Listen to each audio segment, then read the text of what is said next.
આચાર્ય સાહેબ ટાઈમસર આવ્યા નહીં, 12 વાગે આવ્યા, 12-1 વાગે આવ્યા, તો આચાર્ય સાહેબ નો ટાઈમ 10 વાગ્યાનો છે, તો એમને ટાઈમસર કેમ સ્કૂલમાં નહીં આવવું જોઈએ? 5 થી 6 મહિનાથી આવી તકલીફ છે સાહેબ. કોઈ જગ્યાએ રજૂઆત કરી છે? એક જગ્યાએ નહીં, અમે 10 જગ્યાએ રજૂઆત કરી છે, કોઈ આના નિરાકરણ નહીં લાવતું. પ્રાથમિક શાળાના અને વર્ગ ઉભો કર્યો ત્યારથી હું આ વર્ગ ઉભો કરનાર હું પોતે છું, અને અત્યારે 12 થી 15 શિક્ષકો છે અહીંયા, અને 1 થી માંડીને 8-9 ધોરણની શાળા છે.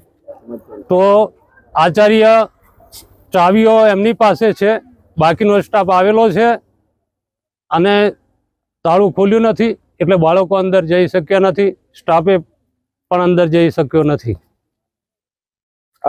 અત્યારે આચાર્ય સાહેબ આવ્યા હતા તો કેટલા વાગે આવ્યા? હમણાં 1 વાગે આવ્યા હતા.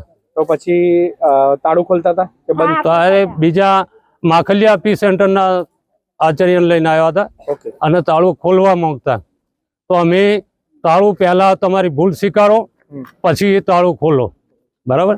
અને ત્યારે એ લોકો હા, અને બારોબાર જતા રહ્યા અહીંથી.